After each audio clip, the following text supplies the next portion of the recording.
Hello, welcome to the Daily Grind here on Latte Firm, day 4 of the transfer window, and we are short in midfield. We need more than Martín Zubimendi, who is set to sign for Arsenal, or is he? Welcome to the show. If you're tuning in for the first time, please do, of course, drop a like on the video, subscribe to the channel, get involved in the chat, and give a warm welcome to my special guest. He's back, the host of the Cannon Podcast, The Jeevan Show. Rohan Jeevan, how are you, my man? Oh, I'm great. It's been too long. It's been way too long. You've been running around the world, it feels like. what's going on, man? How's life? Oh, man. It's busy. Work's busy. As an engineer, it's just always hectic. And yeah, like outside of that, podcasting, always gym, traveling, running. Love running now. And yeah, just keeping busy, really. But very busy. Well, I love to see it, man. Yeah. Love to see it as everybody is joining the chat. Welcome to everyone watching. Get involved. There'll be a couple of polls. I've been encouraged to do more polls, so there'll be a couple of polls in tonight's show. Tonight, we are going to focus on central midfield, Ro. I think we're short. Even if Martín Zubimendi joins for a staggering 60 million pounds, whatever the fee is going to be, I think we're 1 or 2 short. And I've got a couple of really controversial opinions on our existing players. So we're going to cover that. Yeah. Oh, yeah. So we're going to dig into all of that. But before we do, when can people find you on socials? You've been podcasting a lot. What's the story there?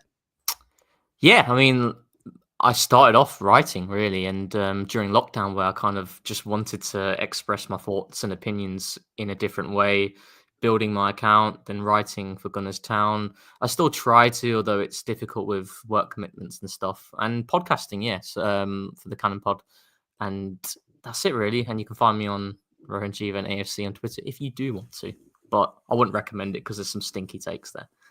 Everyone's going to find you there. By the way, a lot of love for these new shows. The Daily Grind, a daily show, just wrapping up all news Arsenal, and it's day 4. So stick with me and buckle in for the ride ahead. Rohan, before we tuck into the midfield stuff that we just talked about, a couple of breaking bits of news. Gabriel Magalhaes apparently close to signing a new long-term contract at Arsenal Football Club that would expire 2030. Apparently, Saudi were willing to treble his wages, but the beast, the monster, the warrior is staying on. How'd you feel?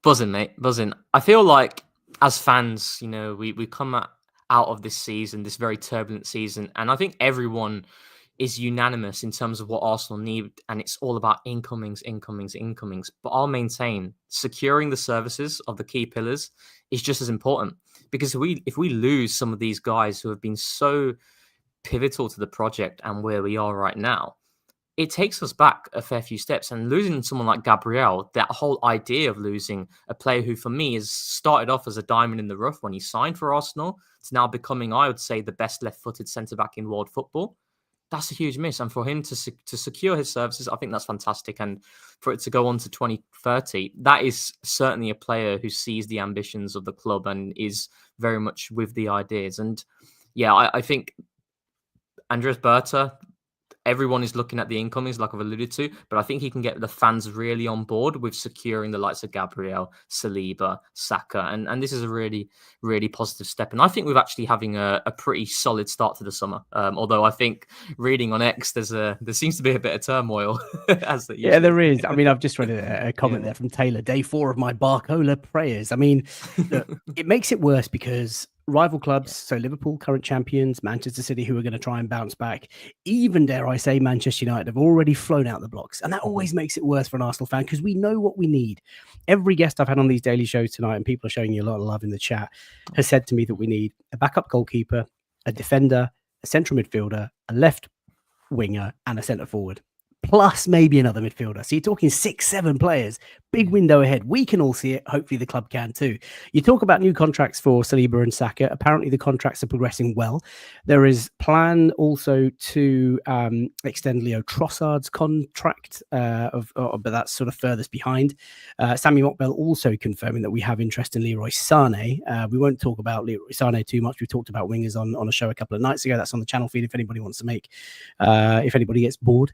Benjamin Sesko is apparently the one that makes most sense for Arsenal from a forward perspective, and Martín Zubimendi has apparently signed all his papers that he needs to sign for Arsenal. And that is where we're going to start, Ro. We're going to talk about midfield options, okay? Let me bring up my slides. You think I'd be more polished than this? I'd literally do this all the time. Here we go. I think we're short in midfield. Now, we're going to talk about Zubimendi shortly, okay? But the first thing that I want to talk about is just the squad. What do you reckon? I mean, as we sort of... The four in red, plus Jorginho, who's in grey, obviously, because he's left. So sad. When I look at that, I think to myself, how did we get through this season? Like, Ødegaard was out for so long. Thomas Partey, who's normally so unavailable. Declan Rice, he cannot keep doing this all himself again. Yeah. Like, at some point, his soft tissues are going to ping. And Mikel Merino, of course, the new guy who started off in midfield, ended up playing up top. I mean, it's just been the most ridiculous season. So I want to get your thoughts on, do you think we're short? And then lead us on to the conversation around Jorginho leaving. And we'll come on to Fabio Vieira in just a sec.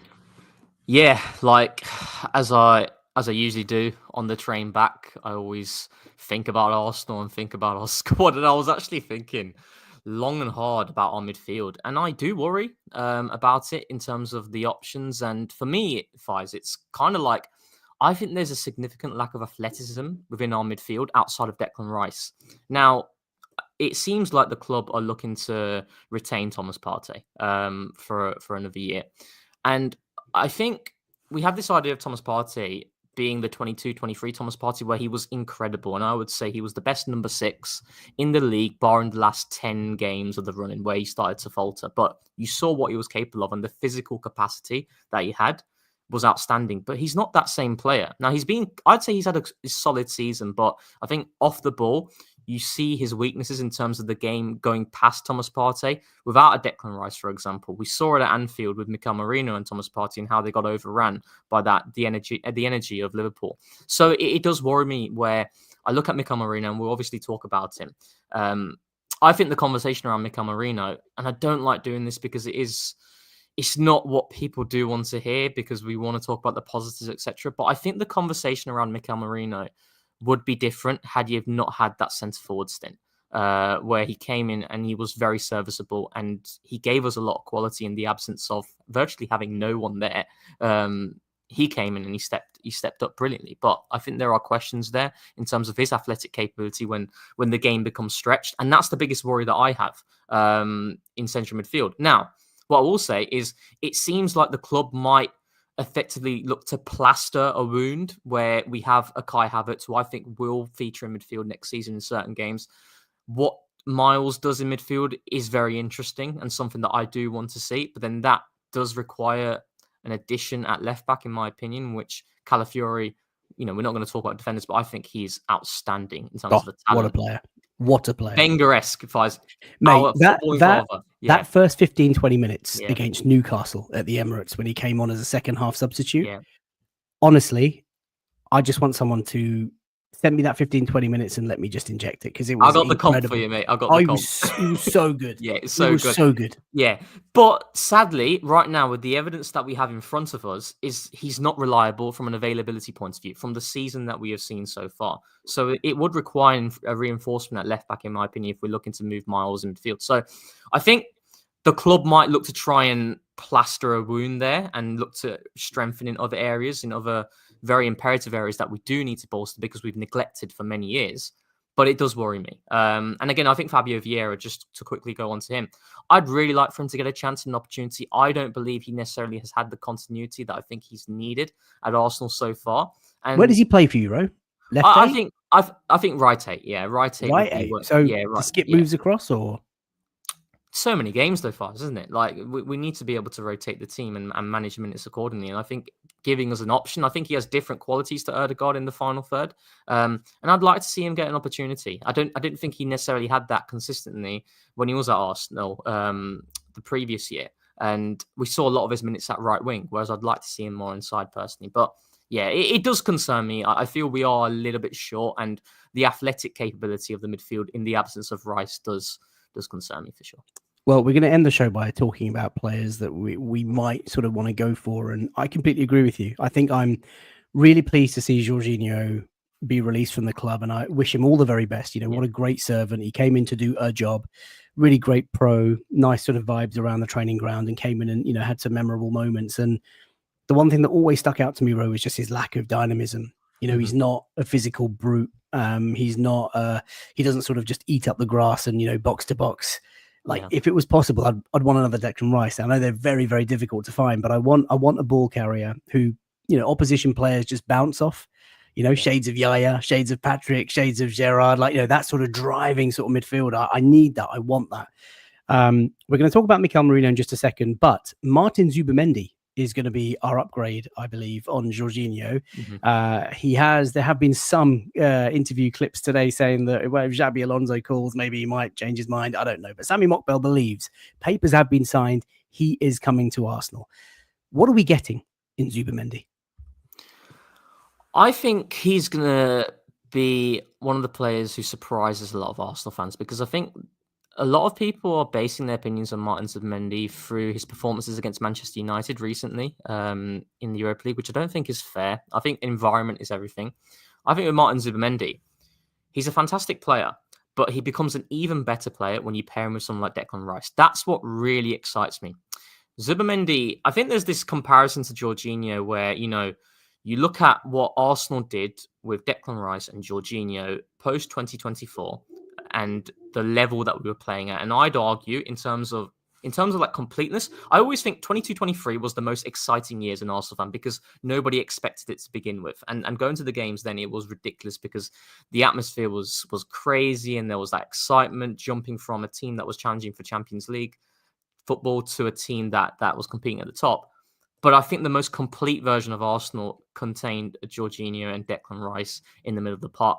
And I think Zubimendi, what he'll offer is a lot of the qualities that Jorginho gave in possession, but also for his size, I think he's very underrated off the ball. Now, he's not a space eater, like being able to cover ground like you alluded to, a box-to-box Declan Rice, but he's someone who can hold his own. He's had some really good battles with Pedri during his time at Real Sociedad against Barcelona, which I'd urge people to watch. Some really good battles. And he's very underrated in the air as well. But going back to the point with him and Declan Rice, what I really love about Zubimendi and Rice is that they mask the weaknesses of each other. So Declan Rice, as amazing as he is, and, both me and you, we wax lyrical over him all the time. I think the weakness that Declan Rice has within his game, and we saw it against PSG in the first 20 minutes in the home leg, back to goal under a press in build-up, he's not going to escape. He's going to play the wall pass to Saliba, and then the responsibility is on Saliba or someone else. Rice is not going to drop the shoulder, turn, face play, and then pass through the lines. That's not his game. Zubimendi does that. Zubimendi is very comfortable in those sorts of scenarios, so he's mitigating the weaknesses that Rice has in those moments. And vice versa, when we're talking about the athletic capability, where when the game becomes stretched and Zubimendi isn't able to get there in a challenge, and it's about a running game, that's where Declan Rice comes in and he mitigates the weaknesses of Zubimendi. So, yeah, I really like the idea of them as a pairing. I think personally, when you consider Jorginho leaving, you consider Zinchenko, the uncertainty there as well. We're losing a lot of passing quality within the team, so we need more passes. And that's why I think Zubimendi is a big level raiser in that regard. And I think he's certainly going to help us in terms of how we build through the thirds, how we're able to play short passing, and also the tempo and the speed of our play, which I think at times we don't always get right. And it sometimes leads to that dreaded U-shaped type football where we're playing it too slow. I think Zubimendi will really help us there. Yeah, I think so. Listen, I'm not going to claim to say that I watch Martín Zubimendi every week. I watched him for Spain. I've seen compilations. Yeah. I like the fact that he is just a pass master. He can play deep. He can play sort of, higher up the pitch. Yeah. I think he looks like the sort of player that's going to come in and control the tempo of how we play. Like, if you just imagine like a volume dial, he'll just sort of raise it when we have to. And we've struggled against, low blocks, stubborn blocks, whatever you want to call it this season. And, if you have to have that sort of creativity, I guess, from deep. Now, Thomas Partey, we know he's great at breaking the lines, but what I think Zubimendi's going to do is offer that sort of little dink ball over the top, or the little through side pass, or, trying to play the wide men if we get some wingers, like, just passing lane monster. And I think I'm really looking forward to that. And I think, obviously, 25 years of age, he's played at the highest level. Obviously has the Spanish connection with Mikel. Mikel, obviously being a former midfielder, will be able to translate what he wants from him on the pitch, and to play alongside someone like Declan Rice, whether it's alongside him or just behind him, or maybe even they sort of rotate from time to time, because I've heard that he can play 6 and 8. I'm really excited about it. The one thing that I'm a little bit nervous about is that he might take a little bit of time to settle. The Premier League is not forgiving when you're, especially in the middle of the park. It's a bit like when you play football at school Yeah. and the ball will be in the playground and like three of you like just go for the ball at the same time and the coach is screaming at the touchline, positions, like it doesn't work. Yeah. Everyone just goes for it. Like he will have no time to breathe. They will be chipping away at his heels. I think he's good enough to cope with it. And then the other thing that I think about is, the physicality. Like he's not the dynamic ball carrying box to box endurance athlete. And I think there is room for that. But when you look at these stats, courtesy of Cannon Stats, so the brilliant Cannon Stats that I think all podcasts use these days, you can see him in blue and you can see him in red and Jorginho in blue. And you can see the difference that Zubimendi has when you look at the sort of comparisons along the right-hand side there in terms of like passing usage, pass efficiency. I'm looking forward to what this guy is going to bring, but I don't think he answers everything. No. And the reason why I think we're even more short is because of this guy. I hate to do this, Ro. I hate to do this. I think there needs to be a conversation around this for sure, though. Yeah. Well, I'm intrigued to hear what you have to say. Let me start by sort of saying he came in to be obviously a midfielder. And when you come in and try and sort of fix what Kai Havertz couldn't fix and the hole that Granit Xhaka sort of left, there's pressure. And we were going for a title, it's you got to come in and you've got to hit the ground sprinting, not even running or jogging, right? I thought he struggled in midfield. I thought he was always a bit too touch heavy, a bit slow on the turn, wasn't really used to the pace of the Premier League, despite having played in England before. And then, of course, he played up top. That Leicester game on, what an unsung hero, right, Ro? Yeah. And, he's come in, I think 9 goals and 6 assists by the end of the season, something like that in all competitions, which is phenomenal. And that is not to be forgotten. That is not to be brushed under the carpet. That is to be absolutely recognized and celebrated because he was, in our darkest time, some sort of a savior. So I'm not going to knock that. The problem that I've got, Ro, is that I don't think he's a starting midfielder. And I certainly don't think he should be anywhere near our forward line, despite those promising numbers towards the back end of the season. So there's a real conundrum here that Mikel has. Like, he obviously can't sell him because he's only been here, a year? And if he's not good enough to be a first teamer, that's how I feel. You may tell me otherwise, and the chat may tell me otherwise. I will do a poll about the future of Mikel Merino in your opinion, guys. But that's how I feel, mate. I just feel he's not quite the level, and I think we're going to have to add one more. What are your thoughts on Mikel? Yeah, I've voiced this a lot on the Cannon podcast with Alex and George, and I feel like out of the three of us, I've been the most harsh on Mikel Merino, but I'm just being honest. Now, I think with Mikel Merino, when he signed, I didn't do my research in terms of watching him for Real Sociedad, watching for Spain, like in detail. So I went by the numbers and I went by the people who had watched him and had significant insight on Merino. And there was a lot of emphasis on the duel numbers, the best jeweler, one of the best jewelers in Europe. But I think those stats are extremely misleading now that we've seen what Mikel Merino is like in both roles. Now, I think in terms of the dueling, I think with Mikel Merino is like when the distances are tight and you're lumping a long ball towards him, he's fantastic. He'll win the first contact or even off the ball. When the distances are close and players are within close proximity, he can get onto the second ball.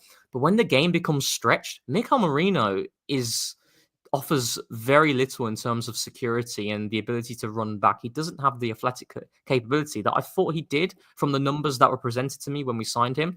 And I think with Merino, in deeper areas, when he's receiving, he's very clunky on the ball. We saw it against Liverpool where Raya plays the pass to him. And I disagree with anyone who's suggesting that Raya's at fault there. No, Raya is not at fault. The pass is on. It's a poor touch from Mikel Merino, and he puts himself in a very difficult scenario and he gets sent off for the second yellow. And he's had a lot of those moments as well where he's coming short against Man United. And if you remember, where Declan Rice had to make that last-ditch challenge on Bruno Fernandes, did it against Monaco, he's done it against Everton. So he's quite clunky deep.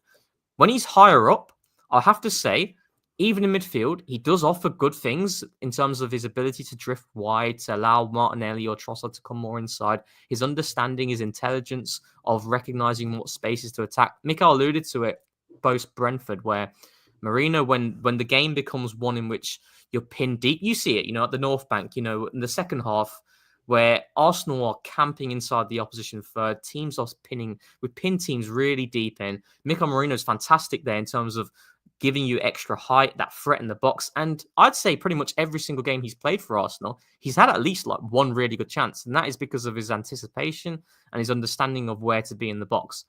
But I think overall, when we look at Mikel Merino, as you alluded to, he's one of the unsung heroes of the season because of what he did at centre forward. But overall in midfield, there are a lot of flaws within his game that I didn't see beforehand through the numbers that I do see now. That does worry me. And that's why I go back to the athletic capability of Arsenal's midfield in the absence of Declan Rice. If we lose Declan Rice to an injury, Faisal, we are in serious trouble. We're doomed. We're in serious trouble. And that's why I think you can't get, right, two Declan Rices. It's impossible. Declan Rice is a freak talent. But you can certainly look to bring the profile of a Declan Rice, a prospect who does have that energy, that athletic capability. And that, for me, is something that I would like Arsenal to invest in. Like, my ideal scenario was for Arsenal to move on from Thomas Partey, move on from Jorginho, which is obviously happening, and bring in a prospect who is of that athletic capability, who has that athletic type to be able to cover ground. And Mikel Merino can't do that, and it's not his game.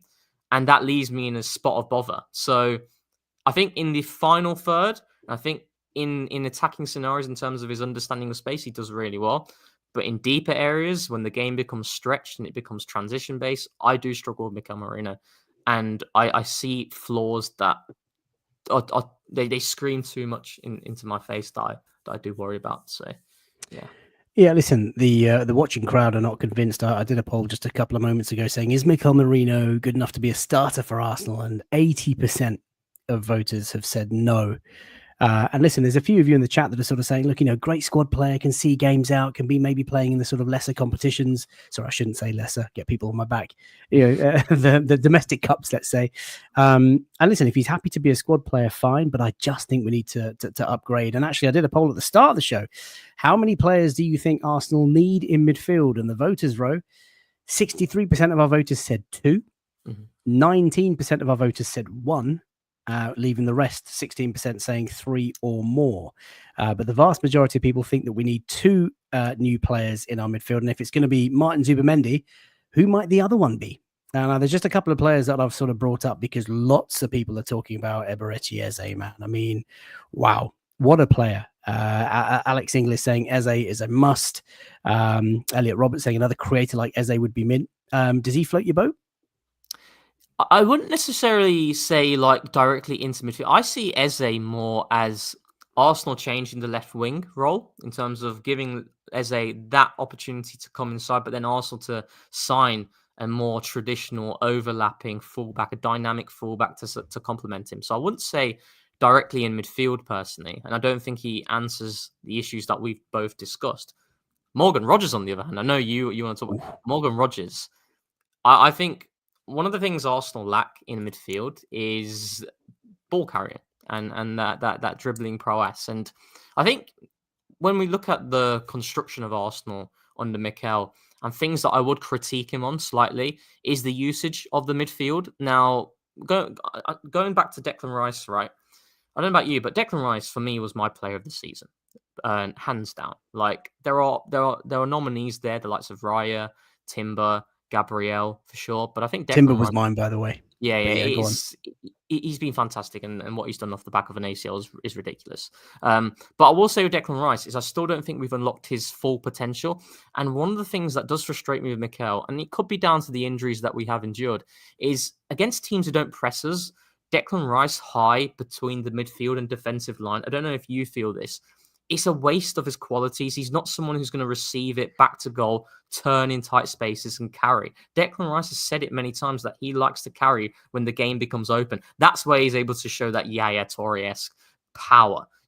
Someone like Morgan Rogers is so good in those areas, receiving in tight spaces, turning, carrying, and then unlocking something. So I'd fully be on board for something like that for sure with a Morgan Rogers type. But Eze, I'd say, is more of a frontline signing where you change the dynamics of the left wing and you complement him in the same way that we did with Smith Rowe and Kieran Tierney back in those days of post 2020. So, yeah. Well, I didn't think I'd see it, but there's someone who's not convinced about Rodgers. I mean, let me just tell you where I am on the Declan Rice thing that you've just mentioned. I think you're absolutely spot on. I think he prefers it when he has open space that he can just eat up and run and sort of, part the Red Sea, as it were, right? I think he's an amazing ball carrier, physically just so robust, reads the game really well. He's not the best box crasher, and I don't think he's got that sort of deft touch. He's obviously got a shot on him. He's got a free kick on him, free kicks in him rather.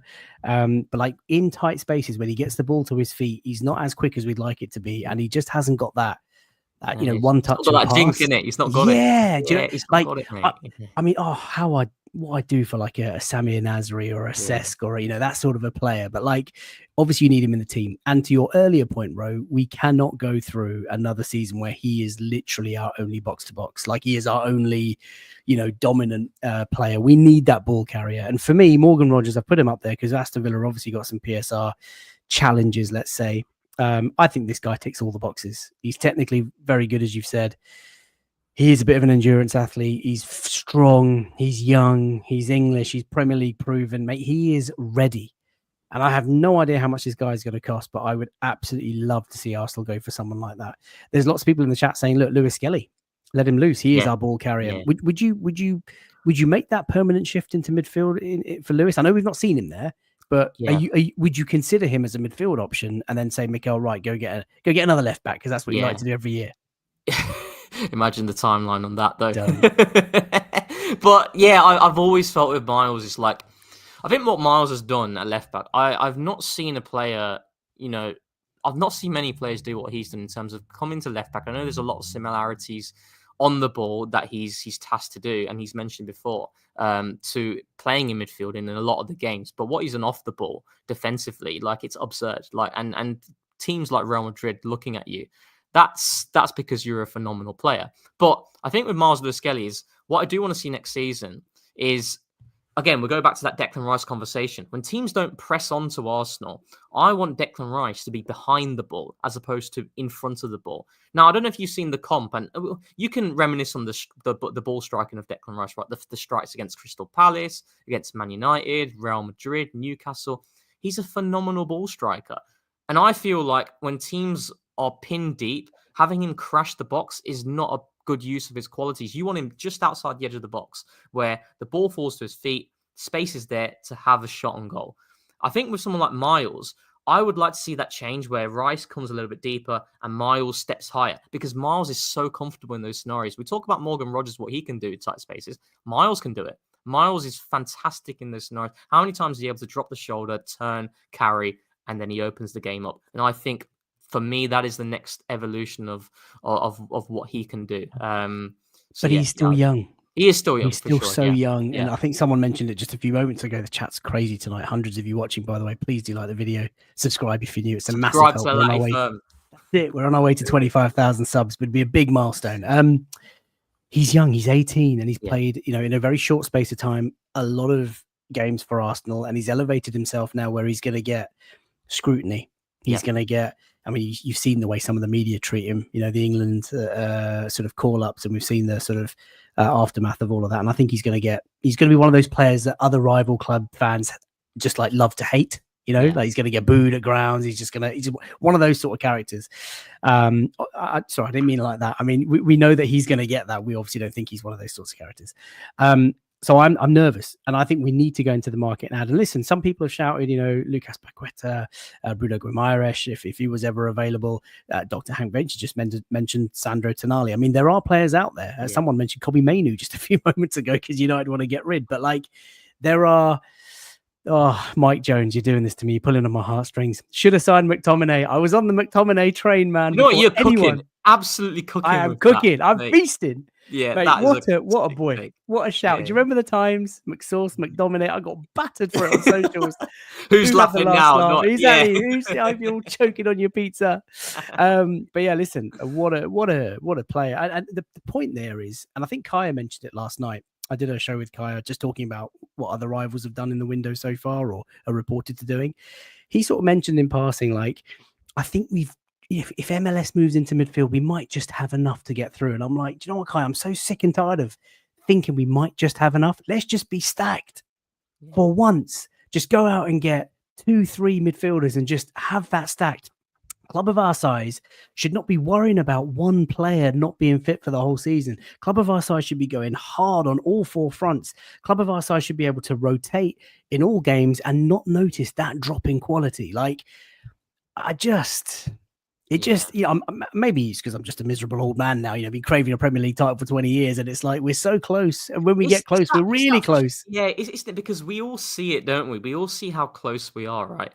And I feel like it's interesting because I think the fan base now it's getting a little bit more on edge. Now it's not bad, but it's like that desperation, that feeling of we want some tangible measure to the success that we've had, that we've been building year upon year upon year under Mikel. And ultimately, other fans, they don't watch Arsenal to the way that we do. They will look at it at the classic terms of trophies. How many have you got? And so far, we don't have any post 2020 in terms of FA Cups, Carabao Cups, and the two big ones. And I think that's what it is. It's like, especially what happened with Liverpool this season. I think I've mentioned this many times, when Mikel did that interview post Everton 23-24 on the final day, it felt like it was an expectancy of Arsenal winning the league last season. And it didn't happen. And I'd say if Arsenal didn't win it, it would have been Man City. But for it to be in Liverpool, I think that's where more frustration kicks in. And now it's kind of like, okay, we need to win now.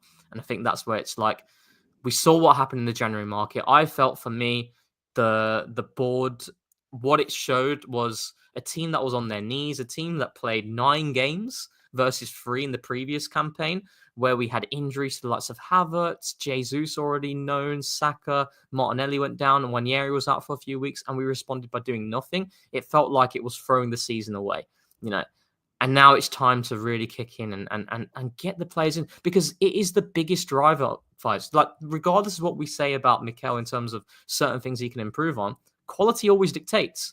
You have to get the players. Like, it doesn't matter what tactics you have at the top level. It is the quality that powers you through. And time waits for no one, Ro. Yeah. Like, the Premier League changed when Chelsea burst onto the scene. Manchester City came along. Now it's so unforgiving. Yeah. Like, if you get close one season, there is no guarantee that you are doing the same stuff the next season. Like, it is just so turbulent. It's so unpredictable. I guess that's what makes the Barclays so insane. But like, I just feel, I hope that Arsenal just take this window seriously and we just get more than enough bodies than we need, because so what if 2 or 3 players aren't happy by the end of the season and don't get to play the number of games that they expect? If it puts us in a better chance of winning silverware, that's what I'm about. Let me ask you one question. Yeah, sure. Right. One player in the market that you desperately want, that's attainable. What? Any position? Any position. Yeah. I mean, look, he's got to be a centre forward. I'd love to see either Gyökeres or Šeško. Like, I'm not fussed. Like, pick one. Which one? If you had to. Do you know what? Over the last 2 or 3 days, I've been convincing myself that Šeško is the guy. Yeah. Just because, he's a project, but he's 6'5", and his finishing is pretty good. He ball strikes like brilliantly. Victor Gyökeres is an incredible player, and I think people are sleeping on him. But and I wanted Brian Mbeumo, and I'm really disappointed that United have got him. Who's yours? I don't know. If there's one player that I'd want out of anyone in the market, it'd be Bradley Barcola, if that was attainable. Like, I'd love for Arsenal to ask the question. Like, ask the question. I mean, if you can ask the question, you may as well ask it about Desiree Doué, Ousmane Dembele. There's no way. I mean, someone mentioned in the chat yesterday, like, where are your thoughts on Barcola? And I was like, mate, he's just won the Champions League. He's in Paris. Oh, but it's on the bench, you never know. Yeah, but big squad. Therein lies the point. Big squad. Lots of people saying Isak, lots of people saying Rodrigo, some shouts for Šeško as well. And Šeško could be the one. I don't know, but we shall see. By the way, just before we go, Terry Tibbs says, who is this mini FK with hair? We didn't do a hair check, but Ro, I don't know if Alex has showed you. I think you posted a picture, or you shared a picture on one of the podcasts of you as a kid. Oh God, yeah. And I sent Alex a photo of my son, and he looks spitting image. Oh, really? And Alex was like, "Oh my God, you're Ro's dad," and I'm like, "I might just be." But there we are. Who is this legend? He is Rohan Jivan, and he is available on socials, ladies and gents, at Rohan Jivan AFC, part of the brilliant Canon podcast team. And Dan Smith, by the way, thanks for the love. Elite choices as guests for these. It's Laura Kirk tomorrow. Merchandise to survive. That is what we're going to talk about. Right, Ro, thank you so much for your time. Really appreciate it. Thank you, everybody, for tuning in and watching. Hope you're liking these daily shows. There'll be one more tomorrow with Laura, talking about, obviously, rounding up all sort of Arsenal news, talking about her new newfound fame as merchandise to survive. And then Friday we'll be back with the Late Night Lounge. But until next time, until tomorrow, look after yourselves. Have a good night. Bye for now.